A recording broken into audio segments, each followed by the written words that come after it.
Servus und grüß euch zu einem neuen Video vom Lazuli Hotel in Marsa Alam. Wir haben das durch eine Bekannte von uns gebucht und haben eigentlich sehr positiv überrascht. Es gibt eine wunderschöne große Gartenlandschaft, die super gepflegt ist, mehrere Pools. Neben die Treppen sind dann gleich überall Rampen, dass man als Gehbehinderter oder im Rollstuhl sitzend kein Problem hat, dass man überall hinkommt. Ein großes Lob gilt der Animation, was man eigentlich nicht von jedem Hotel sagen kann, aber die machen es wirklich gut, die machen verschiedene Shows und gehen wirklich auf die Leute ein. Also wirklich ein großes Lob an die Animation. Was man noch sagen kann, das Lazuli Hotel ist vor 3 Jahren, glaube ich, neu gebaut worden.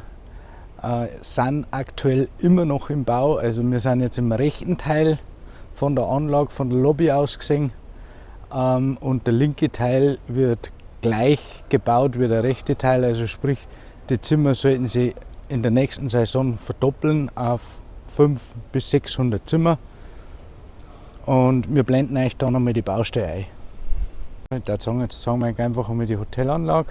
Und wenn euch das Video gefällt, lasst gerne einen Daumen nach oben da, abonniert uns, unterstützt uns und ja, ich würde sagen, wir starten. Auf geht's!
Wir haben wieder an unserem Ausgangspunkt angekommen, wo das Video gestartet hat. Und ja, ich hoffe, es hat euch gefallen. Wenn dem so ist, lasst gerne einen Daumen nach oben da. Abonniert uns bitte, schreibt in die Kommentare, ob ihr schon mal in Ägypten wart, ob ihr auf Ägypten möchtet und ob ihr von Ägypten mehr sehen möchtet. In diesem Sinne wünsche ich euch eine gute und gesunde Zeit. Auf Wiedersehen.